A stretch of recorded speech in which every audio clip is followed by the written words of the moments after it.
माधव, खाने में क्या बनाऊं आज? आलू गोभी बना लो। तो गोभी ले आ फिर एक। ला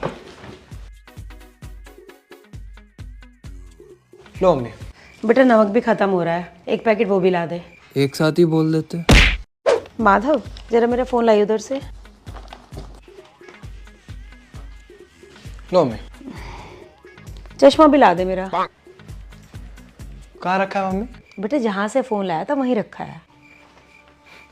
एक साथ ही बोल देती। माधव एक गिलास पानी ला दे। लो मम्मी।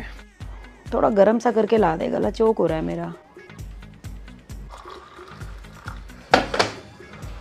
लो एक गिलास मेरे लिए भी ले आइए गरम करके।